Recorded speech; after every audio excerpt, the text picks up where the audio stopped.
The views and opinions expressed in the Golden Boot podcast are those of the speaker and do not necessarily reflect the views or positions of the Golden Boot podcast as a whole. Y'all ready to get rolling? Quiet on the set.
Hey, welcome back. Another episode of Golden Boot. It's your boy Pooh Bear. I got my man Aunt Petty Murphy in the building.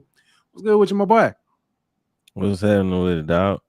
Not much. Why it's so dog? Yeah, you look like you in the dark over there, my boy. Hey, the lights did go out earlier, but they're back on now. So, I mean, I don't know. It just look like it's You look like you in the dark, and I look like I'm 2 feet tall. I don't know what's going on. Man, you know what to say. But I'm in the desert, man. It's been raining 2 days in a row. Three days in a row. It ain't rained in like a month here, so I send some of that this way. Yeah. Rail told me the same thing. He said, send some of that over here. Yeah, it has rained 3 days in a row. It felt like I was in the desert today. Yeah. It was like 107 degrees, felt like 118 or something like ridiculous like that. Yeah. So I wish it was raining out here, my boy. Yeah. What's good? Adrian said, what's good? Well, he tried to say what's good. We got you. I understand what you're saying. What's good, Adrian? Appreciate you coming through, man. Looking forward to tonight's conversation. Talk about Saints, talk about LSU, WNBA, Commissioner's Cup, man. Listen, something happened. We ain't talked WNBA in a minute. We're gonna get to it, but it's a team that felt like they was I ain't gonna say unbeatable, but they was gonna have trouble being beat, and they done got stumped twice.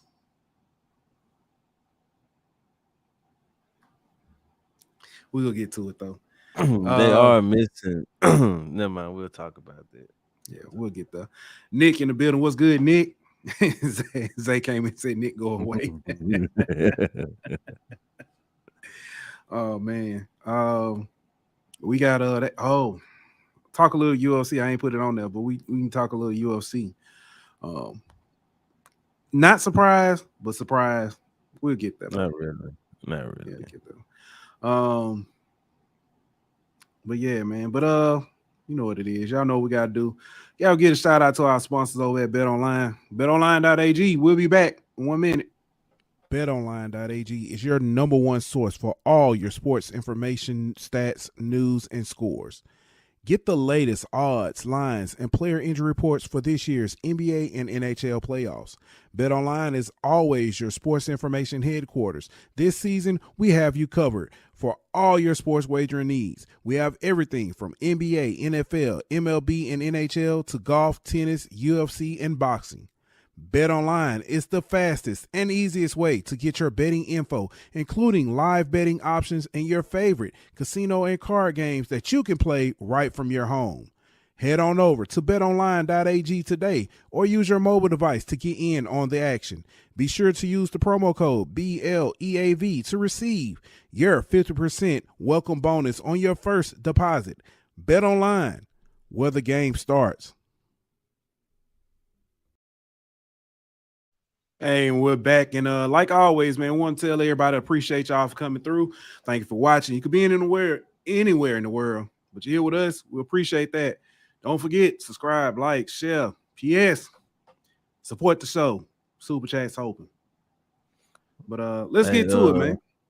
before we go there, let me shout out Nick. He out there in San Diego dealing with that hurricane. So Yeah. man, be It's a safe, tropical my boy. storm now. It's down to a tropical storm. So thankful for that. The earthquake. I didn't hear about that till late on. So that is wild. Wow. Yeah, but Let's try this again. Okay, that's a little bit better.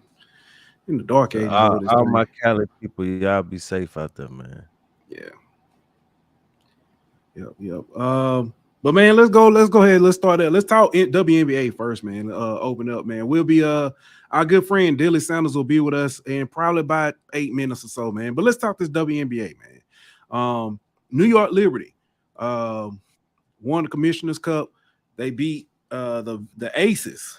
So a couple weeks ago, they beat the Aces by big. I ain't gonna need. They beat them big. I turned to the game. I was like, nah, I don't know what's going on. I turned the game off because I thought it was a replay or something from like a couple years ago. I don't know, but I was shocked. And then they came back and did it again. What happened the first time though? The first time, what was I don't even remember. They did What that happened? to the Liberty. Okay.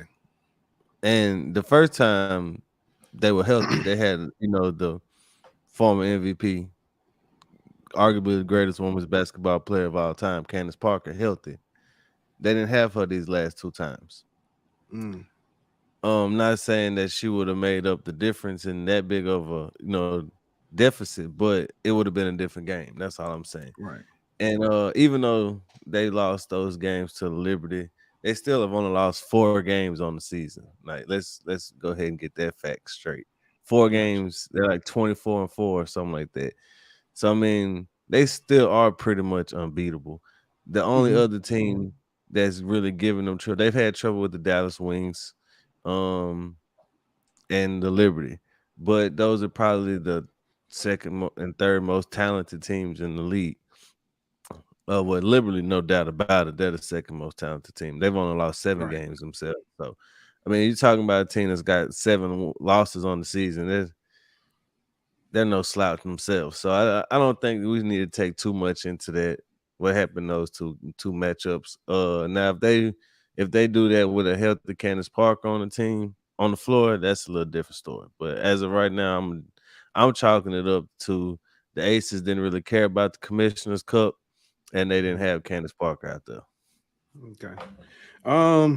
You said the Wings and the Liberty. Is there a similarity in styles of play that is giving the Aces these trouble, or is it just simply catching them at the right time? Them two teams both got kind of twin towers of a sense. When you look at Jonquel Jones and Brandon Stewart for the Liberty, and then Satu Sabale, Terry McCowan for the Wings, without Candace Parker, and even with Candace Parker, that's a lot for anybody to defend for those two teams. But especially without Candace Parker having that rim protector you don't really have nobody who can stop that inside game, and that's kind of what hurt them in those games against the Liberty. Gotcha.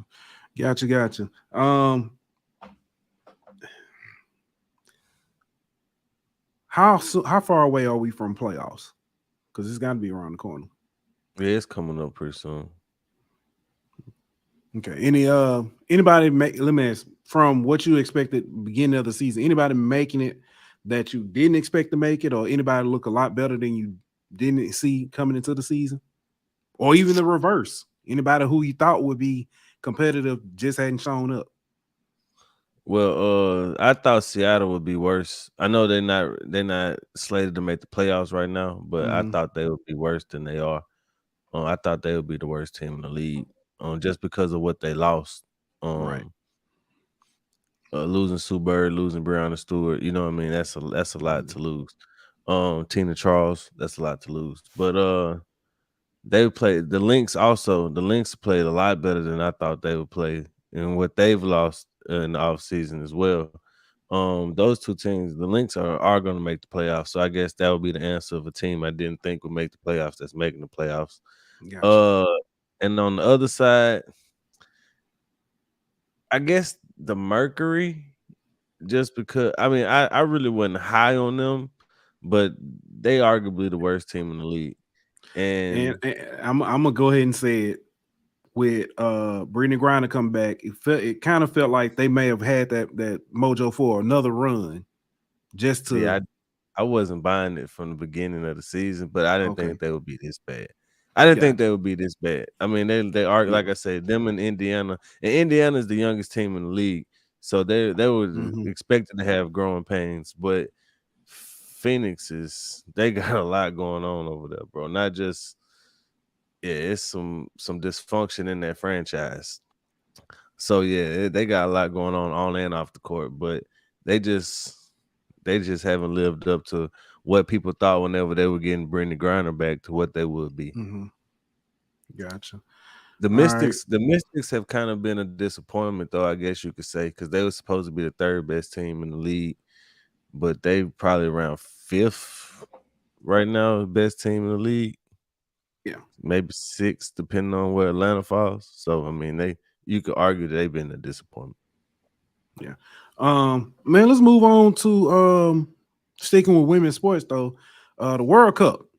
I know you didn't watch the game, the final, because the game was at like something in the morning, like the wee hours of the morning. So but they replayed it. I think it was maybe around noonish. But Spain ended up winning their very first World Cup. The score came, the score was early in the match, in the 29th minute. But they held off, beat England, moving on to be, World Cup champions. Like I said, first time in the country's history. Trying to see who got the third place. I know a lot of people don't care. Sweden ended up getting third place. But this World Cup was a lot different. I didn't think when after United States, with the way they had played starting out, thought they weren't. I thought they were going to be the favorites. I'm sorry, you said Japan, right? Mm-hmm. Thought Japan was going. Japan got knocked out by Sweden after Sweden beat US. They got knocked out. So that was kind of interesting. But yeah, shout out to Spain, I guess. Speaking of women's soccer, though, did you see that the women's national team will have a new head coach moving forward? I did. He does not. From everything I've been told, he didn't. They just hadn't performed well under him. Yeah, they haven't. I don't know. I feel like he's kind of being scapegoated in a sense, though, because the roster makeup of this team wasn't one that led you to have a successful run. You had too much inconsistency in the roster build up. You either needed to go completely young rebuild or let the old heads go for one more last hurrah. But trying to be on both, being both eras or whatever, however you want to call it, that's kind of led it to be unsuccessful. I don't see how you could have been successful the way they had this roster set up. Yeah. Well, it is. We'll see. Coming years, we got I don't know when the next one, CONCACAF, maybe. I'm not sure. But we'll see, man. I do know they'll be back after, and you said it when we talked about after the loss. After the US usually loses, they come back and make something happen. So, but man, y'all ain't here to talk soccer, but we was gonna talk about it anyway. We got our man back in the building. Got the I ain't gonna say OG because he like very 26. young. So he like 22. I don't know, like YG Young Gunner. I don't know, maybe I don't know. He just Dilly to me. Yeah, Dilly in the building, man. Let's talk some LSU football. But y'all know what the guy is. Bring him back. Hold on, man. I gotta fix something. I gotta get some light going and everything. Hold on, man.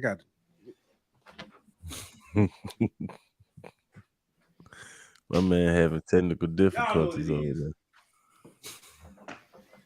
Oh man, sports writer at 24/7, 247.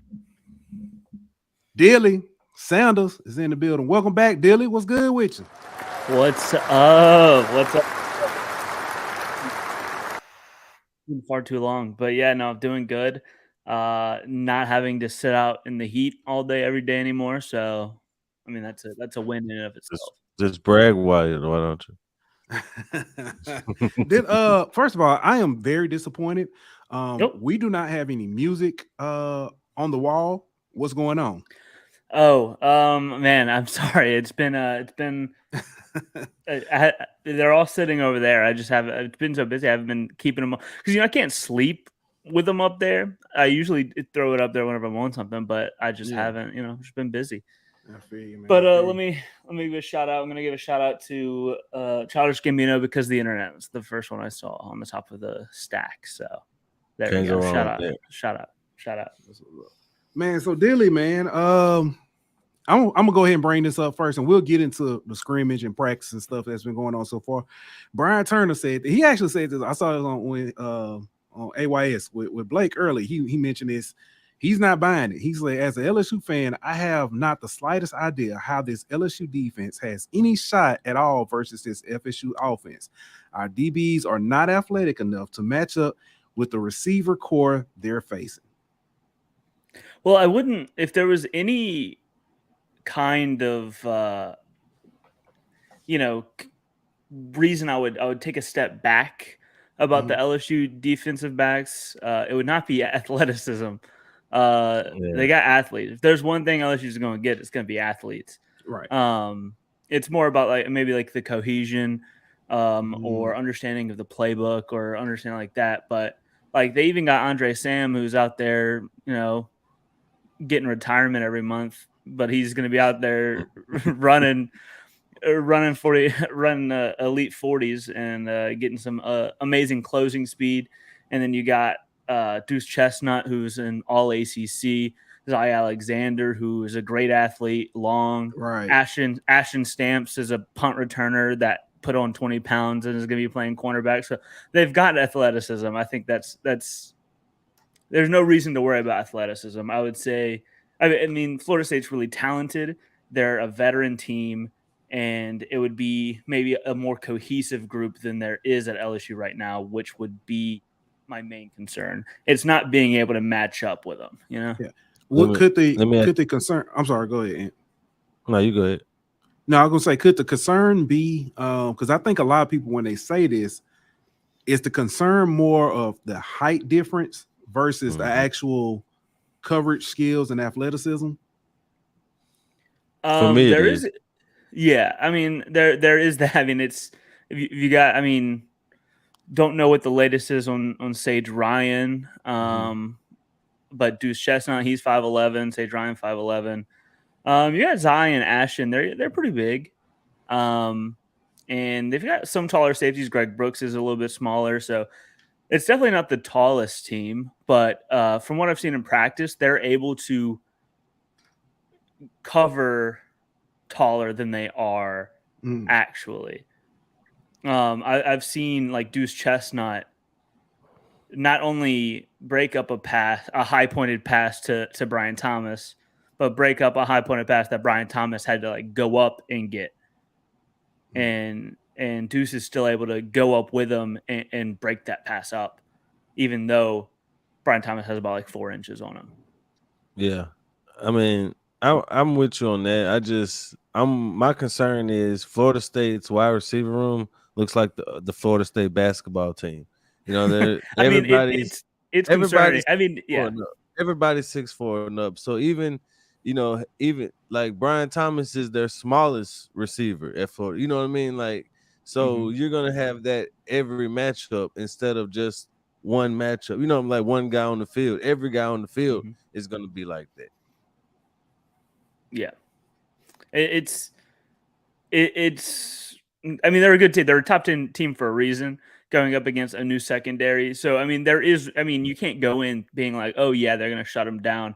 I was saying that from what we've seen, I think it's possible that they're going to compete well against the secondary. But I mean, I don't think I'm going to be breaking blowing any minds here by saying that it's more the LSU offense is going to have to step up against Florida State rather than the defense, because Florida State is going to get their points, and LSU is going to have to be able to get their points. Yeah.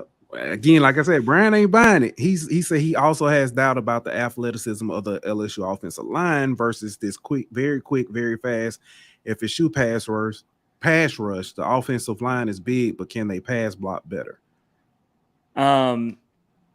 Again, I can only use what I've seen in practice, and that's them be able to stop Harold Perkins, who I think is the fastest that you're going to see coming off the edge. Ovia Gufo is someone they've been practicing against, doing very well against, who's also extremely fast and long. Deshaun Womack is an athletic freak, and the first team has done very good against him. That's both Will and Emery. And then on the interior, I think they're going to be fine. I think they'll be good. This is what we've seen and what we know to expect from the LSU defensive linemen, who are a little bit more veteran, and how well the offense has been able to handle them. I think we're in the midst of seeing a really, really good offensive line, both athleticism and size. Again, there's very few games where I'm going to be going in feeling like LSU is like, man, they don't have the athletes to compete. They've got the athletes. I mean, maybe whenever they had like 30 scholarship players, that was a little bit more of an issue. But athlete to athlete, LSU is going to be able to stack up against pretty much anybody on their schedule at, I think, pretty much every position on the field if we're talking pure athleticism. Yeah.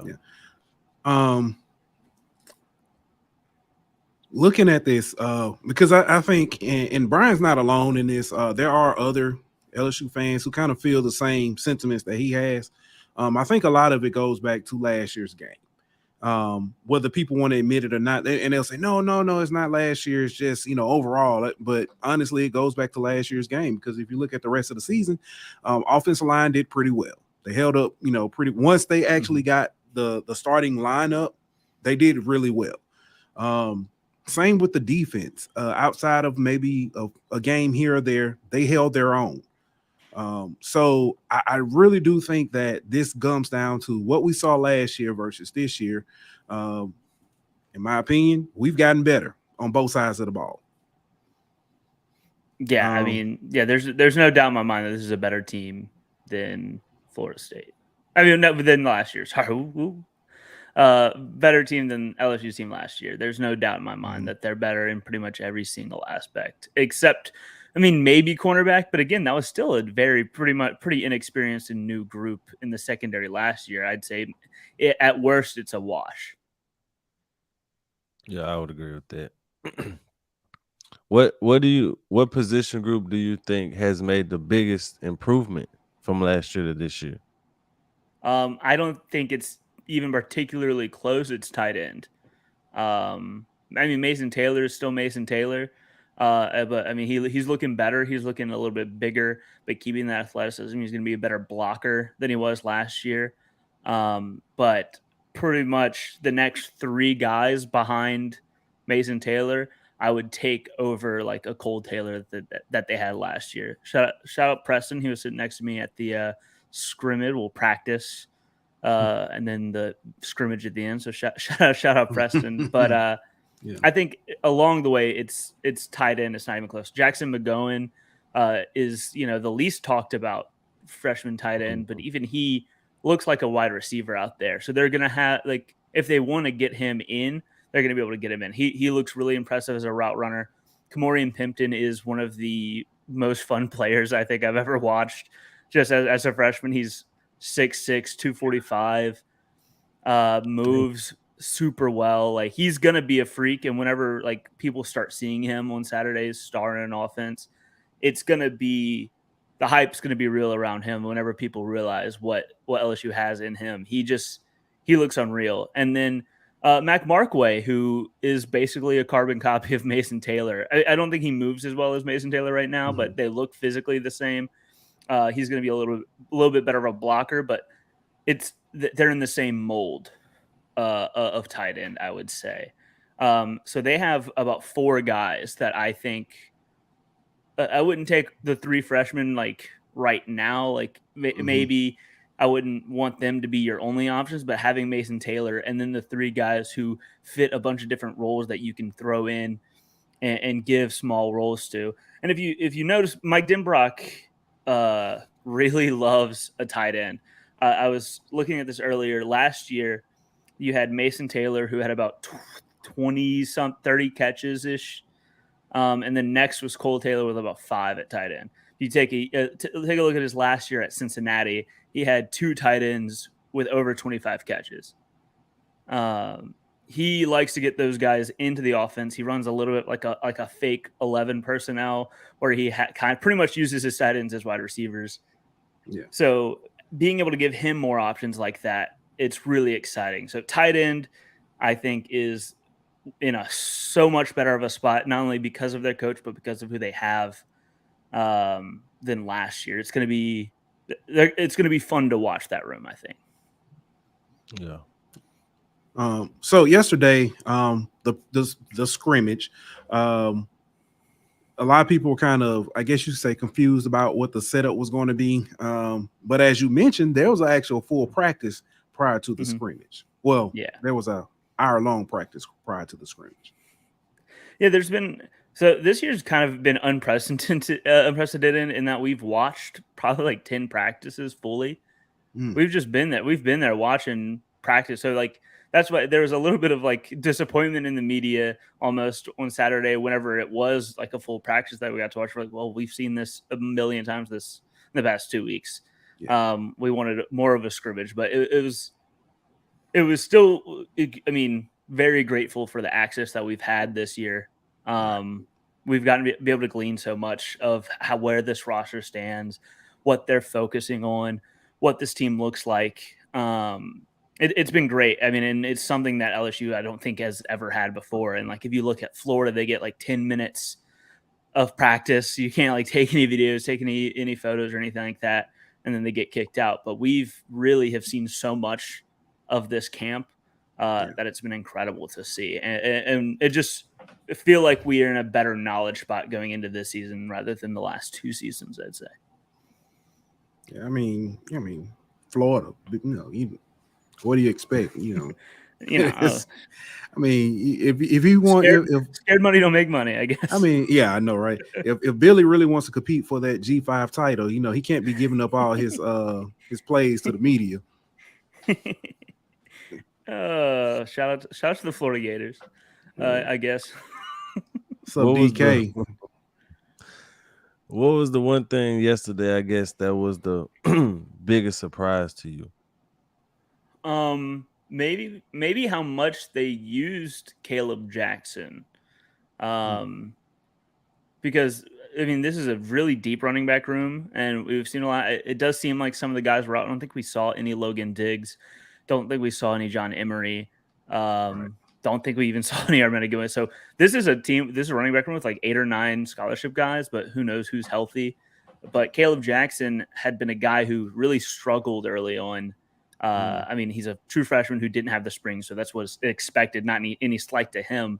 But he looked like a freshman out there. I mean, not physically. Physically, he looks like he could play in the NFL right now if you just look at him lining up back there. But skill-wise, he looked like a true freshman who is going into his first couple college practices. But to see he had a dropped pass in practice that got tipped up into an interception, and then in like 5 minutes later, he had a fumble. So you're worried that maybe that does something a little bit to his psyche when we're getting ready for the spring practice, but they used him a lot still. And then he had the 70 plus yard screen that was really mostly his doing. And then you had hit another touchdown run from him later in that practice. So like, yes, it was really encouraging to see him be able to bounce back from a little bit of early freshman struggles into being able to have those highlight plays. Yeah. Shea Burt said, "Oh, Dilly Sanders, dude knows his stuff." Of course, man. That's why we have him on. But let me ask you this. So it's a question that I've seen pop up a lot, especially after yesterday, seeing Caleb Jackson do what he do. Amani Goodwin, where does he fit? He's, we know the talent's there, but with injuries, it's been kind of hard to say. So, I mean, that's the way you can really look at where do any of the running backs fit, because there's just so many of them. The only person who I think has a really defined role in this team would be Noah Cain as like the goal line back. gotcha. He's your best power guy, but you see them move. I think everybody has gotten multiple like everybody shared like an equal share of snaps outside of, I would say, Noah Cain with the first team. Even Trey Holly, Trey Holly was lining up at wide receiver a lot throughout campus. It's just how they use these guys. It just seems like there's no one like an Armani Goodwin. I don't know how they're gonna have the chance to really step out of everybody else's shadow. But again, we don't really know how they're gonna use him, because Armani Goodwin, whenever he's good, whenever he's healthy, he looks really good in multiple phases of the game. But now they have about 3 or 4 Armani Goodwins on the roster. Yeah. Just in terms of being well balanced, being able to attack. So it's going to be more about, I think you're just going to see a lot of running backs, I think is the best way to put it, because there hasn't been any through 2 weeks of fall camp. There hasn't been any real separation. Again, outside of Noah Cain, I think he is going to have his role on the team. I mean, he did have 10 touchdowns last year, and he's looking better now than he did last year. So you don't really take him off the field. Right. Oh, hey, I don't know if you're on mute. Oh yeah, he is on mute. My bad, I forgot to take myself off mute. Defensively, who really stood out, or what really stood out to you defensively? Let's see. Andre Sam, I gave a shout out earlier, because he's a 7th year senior. You don't see a ton of those. Yeah. Wow. 7th year senior. He was dealing with a lot of injury, the COVID, all that stuff. I don't really know how eligibility works anymore, but yeah, he's a 7th year senior. So he's seen a lot of football, and he looks like it in terms of he knows what's going on. He looks really fast. He looks ready to compete. He almost picked off Jaden Daniels. A rare Jaden Daniels mistake in practice is what I'll say. Was a pass a little bit over the middle that Andre Sam really had a nice jump on, just couldn't come down with it, but he did knock it down at least. So, and I think maybe most surprising is the fact that we're talking all about these tight end, all these like defensive back questions, and the team 90% of the time we see the defense, they're lined up in a dime package, so they're throwing out 6 DBs. 5 DBs on the regular. So I guess that kind of shows that there's a really versatile defense. We've seen Sage Ryan line up at the nickel. We've seen Major Burns line up in both safety spots. We've seen Andre Sam run over. We've seen Deuce Chestnut play like a star role, like a lurker role. Like a Brian Branch in Alabama as an example. Like we've seen Deuce Chestnut do that. Like the only guys we haven't really seen move around a ton are Zy Alexander and Ashton Stamps. And so I think it's just, as much as we've talked about, there's going to be a lot of offensive versatility. There's a lot of defensive versatility. Everyone's going to be lining up everywhere. And I think that's something that they really like about this defense, is that you don't really know what to expect from a snap to snap basis. It's going to be really matchup based, which I think LSU is really happy with. Like even like Harold Perkins is going to be coming off the edge and playing linebacker. Ovio Gufo dropping back in coverage, rushing the passer. You're going to have, like, you could see like Mason Smith line up on the edge, Savion Smith line up anywhere. Like I think it's more about how many people have different roles in this defense, which I mean, again, raises the question of maybe is it like are you a jack of all trades, master of none kind of thing, or do you really just have this fluid defense where you can use guys as chess pieces? I guess right now we would want to believe it's the chess piece thing, where a lot of these guys can fill the different roles and do whatever the defense needs to ask of them. I got one more. Well, I guess probably maybe two. I forgot the other one, but I got a question that keeps coming up because narratives. Quarterback. Okay. Yeah. I'm ready. I'm ready. Throw it at me. It has been stated, and I've heard that the quarterback race, I don't know if it's necessarily a battle, but both quarterbacks have improved drastically, but Jaden still looks like the better quarterback at this time. But Nuss is probably still the second best quarterback in the SEC, second or third best quarterback in the SEC. Yeah, I mean, I guess narratives is a good question. I'll give my point of view. Mm-hmm. And yeah, this is something we've talked about a lot. And I put up pretty plainly in my like post game practice notes.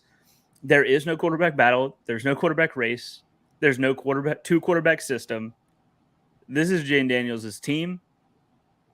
The offense knows it. Brian Kelly knows it. Mike Denbrock knows it. Jane Daniels knows it. And Garrett Nussmeier knows it. This is Jaden's team. He is your quarterback this year. He looks very good. I got into a little hot trouble after one of the practices.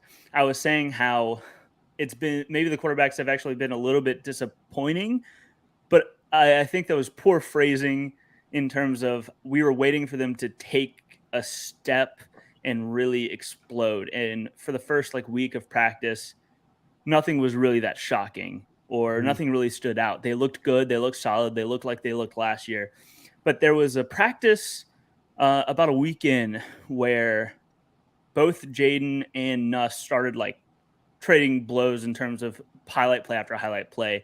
And that's whenever you really saw Jaden really lock in and even Nuss really lock in. Like Nuss, there was a fumble. I mentioned the Caleb Jackson fumble, and like Nuss looked ready to dive into the pile for it. Like these guys were really into it and then they were really into it from that point on. I think something happened about a week into practice that really locked these guys in.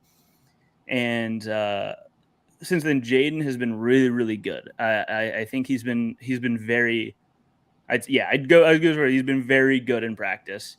They are pushing it downfield more. There's a clear effort to, even if they didn't do it in the scrimmage, that scared a lot of people. All right. I wouldn't be worried about it at all. Jaden looks fantastic. The relationship with the weapons looks really good. He's making a lot of connections with a lot of different people. But yeah, bottom line, this is Jaden's team. Jaden has taken 98.999% of the snaps with the first team. And if Nuss ever takes a snap with the first team, I think it's just to give Jaden a breather. Like it's been clear. There's been no question about it. It has not been a battle at all. But yeah, that's what I've seen from it, at least. I don't think that there's any question.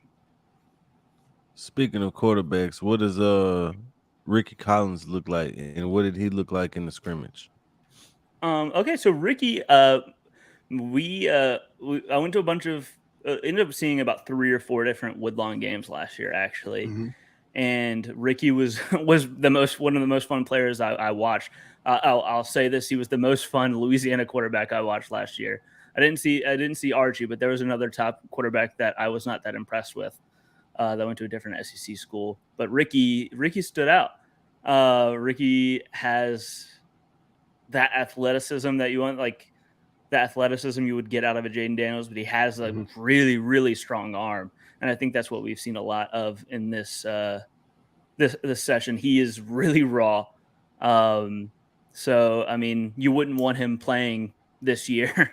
Really, he looks really raw. He needs to work on his mechanics. The accuracy isn't always there, but in terms of, I'm going to steal a phrase that Mike Denbrock used to describe Kamorian Pimpton, actually, to describe Ricky Collins. It's kind of like the perfect mold of clay in terms of if you were to build the body and athleticism and attributes of a guy to play quarterback in the SEC, and especially in this system that you see, that's the base that you would want. So it's more about, this is Joe Sloan's real chance to develop a quarterback. We know he's a great quarterback coach. Nuss and Jaden have spoke very, very highly of Joe Sloan. And every prospect or recruit that I've talked to loves Joe Sloan. But with Ricky, I mean, it's his first real chance to take a guy from year one and then see what he can do with him, see what he can turn him into. So I'm really excited about the potential that Ricky Collins has at quarterback. And of course, there are a couple of like top name quarterbacks that are, in talks to, LSU's really looking towards, which maybe would become a battle with Ricky in the future. But in terms of people on the roster right now, I think the future is really bright with Nussmeier and then followed by Ricky Collins. Nuss, to talk to Nuss on real quick, like Nuss looks really good. He made maybe the more jaw-dropping throws of camp. There was one where he was falling back midair. He was like almost like this, and then threw a ball like 30 yards down into a window over a guy's shoulder. It was a play that if Patrick Mahomes made it in practice, it would have been a million retweets or whatever. That was a really nice throw, and the physical nature of Nussmeier is kind of what really makes people fall in love with him. He has that really, really tight arm, but I would say, I think he's a year away from being a really good quarterback. He's almost there. There are a couple things that he still needs to clean up, and Jaden's not perfect either, but the way it looks right now, I think LSU's quarterback room is in a very, very good spot with all three guys. Yeah. And in the timeline that is presenting itself for them. Yeah. I feel like Ricky is stepping into a similar role as Nuss, being that he's that quarterback in the he's there, but everybody's looking to the quarterback that's behind him and kind of overlooking him. That's kind of how it was, I feel like, with Nuss and Walker Howard. I just don't think that Hurley gets out of there like that, though. I don't think he's transferring to Ole Miss. Hurley's going to be really interesting, really, really interesting thing. I've gotten to meet him. I watched him play some 7-on-7. He is a really smart kid. I mean, I think that is pretty easy to see. I mean, he's a very, very smart kid. It's going to be really interesting to see with him getting on a college campus at 16 years old, if that really happens. It just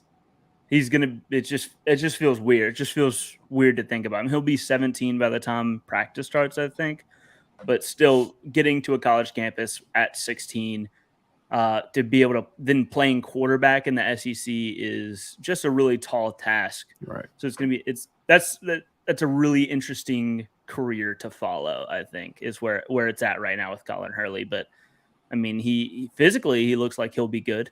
He'll be ready, but he'll be physically mature. He's he's this really smart kid. So maybe he can do it. It's a tall task is how I'd put it. Yeah. Shea Burt asked about if we did talk about this, about the running back room. And I guess, to recap that, everybody's gotten a shot. Yeah, everybody's gotten a shot to, run with the ones. And nobody really has a defined role outside of Noah Kane, who's more of the punching in from the goal line. Yeah, I think we'll see the running back battle really kind of continue in front of everybody's eyes, because there hasn't been anything from practice that I would really, I would say like, okay, here's running back 1, 2, and 3. All right, so Shea Burt, you got to go back and watch the whole show again, and leave a like and subscribe. Yeah, leave a like, and then send that clip to somebody who also wants to know about the running back room. Yeah, I don't think that Chris said hot take. John Emery walks out first against Florida State. Would that be a hot take though? I don't think it's really a hot take. I think we all kind of wouldn't be surprised, I think. Yeah, again, there wouldn't be anybody I would be surprised with other than maybe one of the freshmen. Yeah. Agreed. All right, man. Well, Dilly, man, we appreciate you again. Listen, we can't let this happen. You know what I'm saying? Going months without you, coming on again. So Thanks. definitely have to bring you back. I'm gonna have to bring you back. I got questions about star ratings and stuff. Okay. Okay. Yeah, I got personal. So, but man, tell the people where they can find you. Yeah, you find me over on Twitter at Dilly Sanders. You can read all of my stuff on go247.com. It is a paid service to get some of the more insider knowledge, but we're always running deals that you can get it for pretty cheap. And for my opinion, it's the best in the business. So yeah, we're doing a bunch of really good stuff. We're gonna have some awesome coverage. Like I said, we've had like 3 to 4 guys at every single practice. Like we've been there. So yeah, come check us out, and you can read all the stuff that I write. And again, follow me on Twitter at Dilly Sanders. All right, man, Dilly, as always, man, truly appreciate you coming through. Look forward to talking to you again. We have to see what albums we have. I know you're tired. We're doing graduation. It's coming up soon, ain't it? December. Congratulations, bro. Thank you. I can't wait. It's gonna we start the last semester on Tuesday, and I can't wait. It's funny. My minor is in film. Okay. And whenever I came to LSU, I talked to the counselor, and they told me, I took intro to film. You would expect that would be the normal go of things, right? But I've now since learned that that's not the intro to my minor. So now I have one of my last classes is going to be an intro course. So that's interesting. That might be good, it'll be easy. Yeah, it's gonna be easy. I'm a journalist. I don't care about my GPA. That's why I'm a journalist. I'm not doing a career where someone's gonna be asking me a percentage, like a decimal point. Nah. What was my GPA? I passed. Oh man. Am I from Dilly? Leslie, Chris, as Dilly from Louisiana. I was born and raised in Baton Rouge. And I live in Central now, and I spent a couple years in Buffalo, New York. So there's my bio real quick. There you go. I would say world travel, but that's not really world. I've traveled 2 places. Travel. Yeah. So, all right, man. Well, Dilly, man, as always. What'd you say? Porcelain on Dilly. Orchard Park song. Oh yeah, Orchard Park. Yeah. Oh man, I almost went there to shovel snow for Bills tickets, but we couldn't make it. We couldn't get there through the snow. So. Oh wow. Oh wow. All right, y'all. Y'all have a good night, and just have me back whenever. Just send me a text or DM, anything. I'll come by. I always love talking to y'all guys. All right, we'll do. All right, ladies and gentlemen, y'all know what it is. It's our good man Dilly Sanders. Man. Hey, while we was talking with Dilly, man, Saints, John Trey, huge play, Shaq Davis, Mark Evans. I'm pulling leading receiver for Shaq Davis, leading receiver right now for the Saints. Yeah, he made a catch like over somebody's head, like he caught him. Yeah, man. Like looking, then I'm looking. Mark Evans like literally laying people out. So. Let's talk about it, man. We didn't talk about it last Sunday. We had Brandon Seho on. We didn't talk about game 1, but so far, what you've seen in the Saints game 1, preseason game 1, and tonight, how do you feel about the team? I think we got a quarterback. I mean, compared to last year, I think we got us a quarterback. From what I saw that first drive, the offense looked, like they had an identity. They know who they were. They had a grasp of the offense. Everything seemed to be firing and clicking out on all cylinders.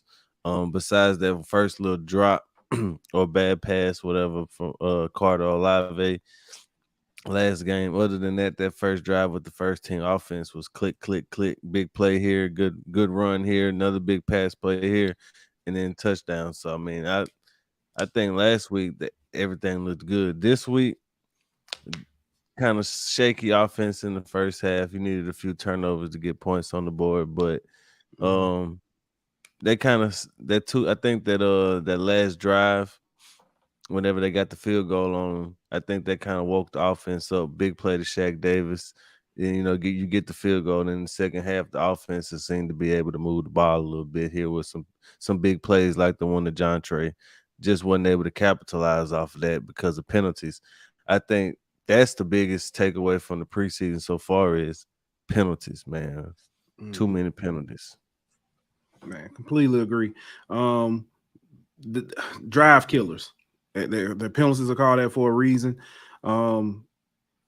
There's no reason the Saints should be up by 2 touchdowns right now.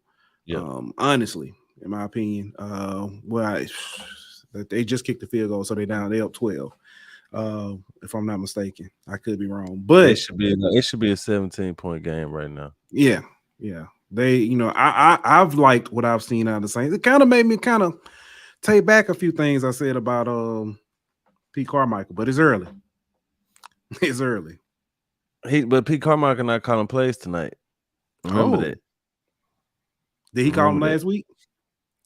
That I think he did. But Ronald Curry is calling plays tonight, the quarterback's coach, on some verbal type stuff. He's letting Dennis Allen and Pete Carmichael letting him call plays so he can get some experience. And he's called a great game, honestly. If you notice, the offense has done some things that they normally wouldn't do, like all the passing in the red zone and things of that nature. So it's been interesting to see how he has put his fingerprints on the play calling. But yeah, I can't give all the credit to Carmichael because especially not for tonight. Yeah. I do want to say it's funny that the referees all of a sudden know what pass interference is in the Saints game. Yeah, I'm petty. I'm holding on to it. But they've called 2 pass interference calls on pick plays. 5 offensive pass interference plays. Yeah. That's ridiculous. Yeah. Shay makes it good. He said we've had double digit penalties. A lot of stuff that comes from discipline. I completely agree. I agree. False starts and offsides and I mean, you gonna have some holding calls and things of that nature that's you just gonna have, but there's no need for all the false starts and some of these defensive pass interference penalties and things of that nature. I mean, honestly, we saw that last year under the Saints, and I'm starting to believe that that's just Dennis Allen. His team's just gonna be undisciplined and have a lot of penalties. Yeah. I've been impressed with the defense. Defense has looked good. Both Jalen weeks. Smith. Yes. Last week they, of course there was the comeback, but the Saints found a way to pull it out. But the turnovers, the sacks, really impressed. Really impressed with the defense so far. I'll talk more about we'll talk more about Mark Evans and Shaq Davis tomorrow on HBCU Hour. Very impressed with them. And Shea Butthurt. I said Butthurt. Shea Burt said, I don't know. I guess that's a preview of my altar call. Oh, I guess. Butthurt. Anyway, Shea Burt says, I think Davis made a big push for the last spot in wide receiver core. Yeah, I think it's going to depend on how many wide receivers they take. All right, because if you taking, so the first 3 are locks, right? You got Mike Thomas, Olave, and Shaheed. Those 3 are locks. After that, you got Perry, Brian Edwards, Traquan, Lynn Bowden, Shaq, John Trey. I didn't realize Lynn was with the Saints now too. Yeah. So you got Lynn and John Trey who give you some return capabilities. But then Shaq and A.T. Perry are both kind of in that Mike Thomas role, in that mold. So I think it's just going to depend on how many receivers. If they keep 6 receivers, I can see them keeping them keeping Shaq and AT. Yeah. But I give you one if more. they only What keep they did. 5, I don't know. Yeah. What up? They actually just moved. One play I just saw. They kind of had Shaq lined up in a tight end type role, and then you know, he can't. I know he size wise. You got too many of them too, though. Yeah. You got because you got Juwan Johnson, you got Foster Moreau, you got Jimmy Graham, you got Taysom Hill, Yeah.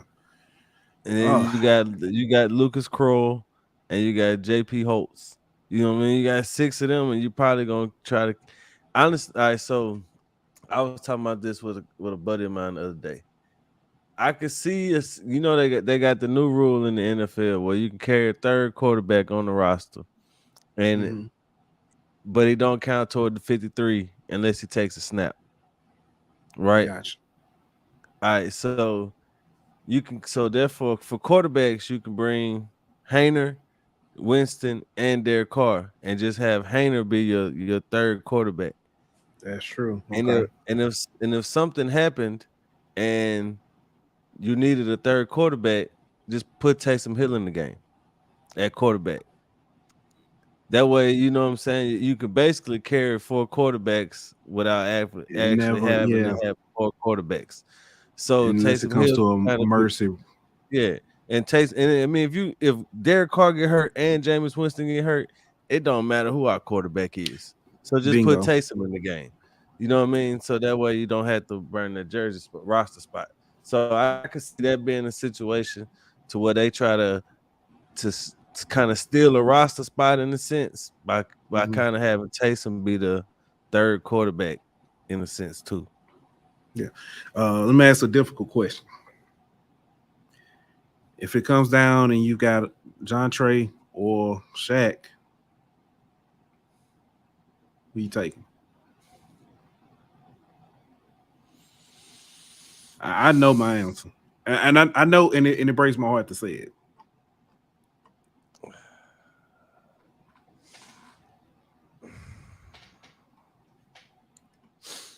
That's a tough dog. You want me to go? I say you almost have to take John Trey just simply because of the special team, the returning factor, almost in a sense.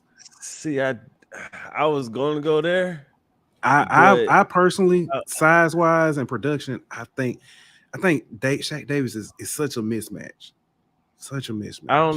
I don't know because it depends on what the rest of the roster look like to me. And the reason why I know that's a cop out. I know it's a cop out, but like you got Shaheed who can be a return man. If you keep Lynn Bowden, he could be a return man. You keep Kurt Merrick on the roster, he could be a return man. And if I have all those 3 on the roster, I don't gotta keep John Trey because he could be a return man. You see what I'm saying? So I feel like it depends on what else you got on the roster. Because if I got other options as a return man, like those guys I mentioned, then I'm keeping Shaq. But if I only got Shaheed, then I gotta keep John Trey because I gotta have somebody else on the team that can return. So I mean, that's tough. I think the biggest thing for Shaq is he gotta outplay Traquan Smith. Okay. Because I think A.T. Perry might have locked up his spot already. But based off what he did in that first preseason game where he went for like 100 yards and a touchdown. So Shaq might be competing against Traquan, which Traquan I ain't seen much from.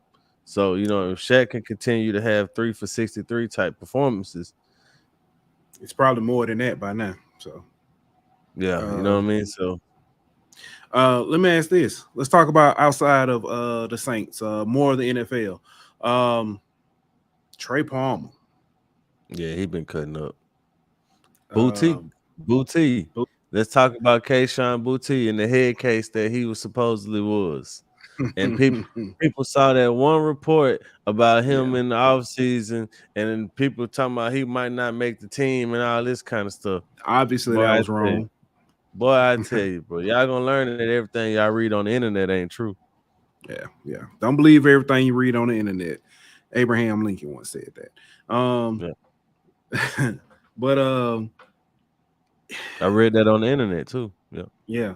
Trey Palmer, Kayshawn. I'm trying to think who else has been very impressive. Prayers out to A-Chain, who was carted off the field yesterday for the Dolphins. Isaiah Bolden. He did say he's okay.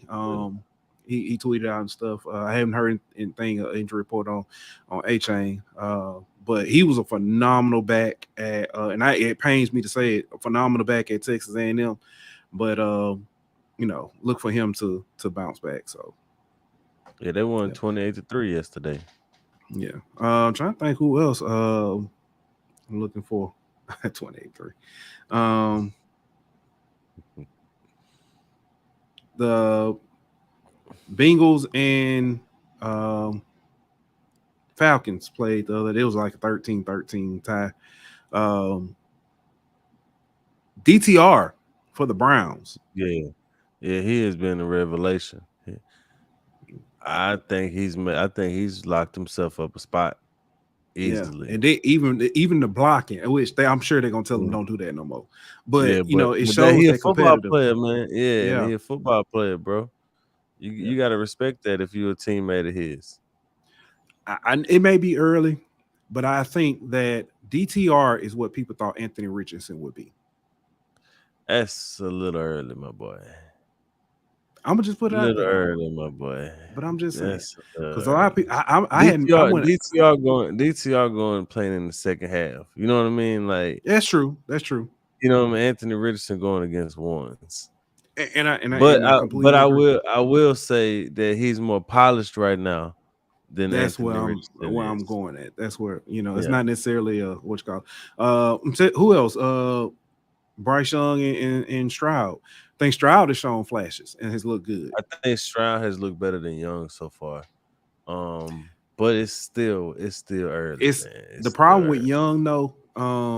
Is Frank Wright his size? Well, I think it's his size, bro. Yeah, I think he does too much. Like, I think it's that Russell Wilson syndrome, right? Like those short the Kyler Murray quarterback, like the shorter quarterbacks, they do more moving out the pocket so they can see throwing lanes, right? And I feel like some of that is unnecessary, and you kind of run yourself into trouble. Whereas Drew Brees kind of just like stretched and looked over to create passing lanes, they kind of use their mobility, and that kind of could sometimes run you into trouble. Yeah. It's funny you say that. It's been like, I forget when they were doing the sports science stuff and like Drew Brees and some of those guys.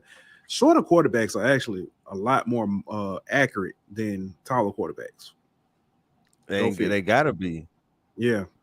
So because you gotta look at you really can't see over and just be a gunslinger. You know what I'm saying? Like you gotta kind of make yourself be accurate, putting the ball where you need to be, throwing throwing lanes with crazy arm angles and all this kind of stuff. Like they gotta kind of predicate themselves more on accuracy because they usually don't have the big strong arms and you know what I'm saying, things of that nature. Yeah. Who else is as far as team wise or player wise, rookie wise, hasn't been impressive to you? I hadn't named anybody on defense. Joey Porter Jr. Okay. He's been pretty impressive. Interception. Will Anderson had a big play yesterday that I saw that was pretty sack strip fumble. I'm trying to think these defensive rookies. I can't think. Aubrey Miller. Yeah. But I think a lot of people. Isaiah Land had a sack yesterday too. Okay. I was going to say a lot of people we're going to name is probably people we've named already on the HBCU side. Just simply because he ran. Oh, get out of there. Not bad. But I think that's it, man. That's all I got. Ready to do this out the call? Yeah, we can go ahead. All right.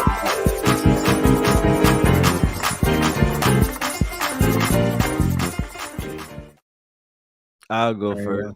You definitely need to. I want to call out the 3 members of the Philadelphia Phillies. Bryce Harper, Kyle Schwarber, and Trey Turner. I need y'all to come down to the front. Not for nothing bad. I just want to shout out y'all for roll the clip, if you will, for me, brother. So, as y'all know, the Little League World Series is going on. There's a team from Pennsylvania in there, and these 3 guys showed up to support the youngsters at the game, and not just show up to support. They was getting all into it, as you can see right here. They celebrating with the fans. Such a beautiful sight to see, honestly, man. For those guys to be at the top of the game, Bryce Harper, you talking about MVP caliber players, and for them to come back and show love to the next generation and kind of pay it forward in a sense, that's such a beautiful sight to see for me, and that's what the game is all about. If you want to grow the game, that's the type of stuff you need to do right there. You need to sow into the next generation, and what better way to do it than that right there?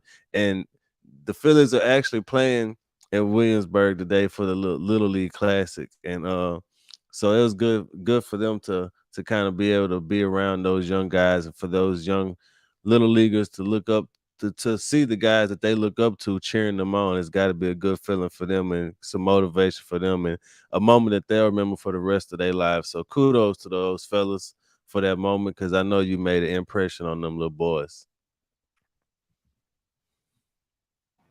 Yeah, that's facts. That's facts. All right, man. I gotta talk to the Florida State fans.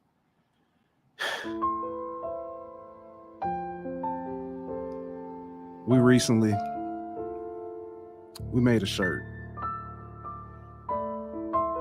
We made a shirt for the upcoming game, and a lot of Florida State fans were upset about the shirt. They felt like it was disrespectful, and it's caused some strife. They've been on our mentions telling us so. And I just want to say, sincerely, from the bottom of my heart, we don't give a damn. It's a game in 2 weeks. We finna take y'all out. It's going down like that. Don't nobody care about that. Oh, copyright. Oh, you're messing with the facts. You shouldn't do the spin. Shut up. It's a game. I had to go back and look up what my boy Josh Sims Sr. from HBCU United said. This is sports talk. This ain't no roses and bubbles. This ain't bubbles and roses. You better get out your feelings. Get ready. It's a game in 2 weeks. We'll see y'all in Orlando. Enough said. I ain't got nothing else. I just want to say I apologize for absolutely nothing. Deuces. See y'all next week. This show was presented by betonline.ag. Don't forget to like, follow, and subscribe on Twitter at Golden Boot. On Instagram at Golden Boot. On YouTube at The Golden Boot Pod. On Facebook at The Golden Boot Pod.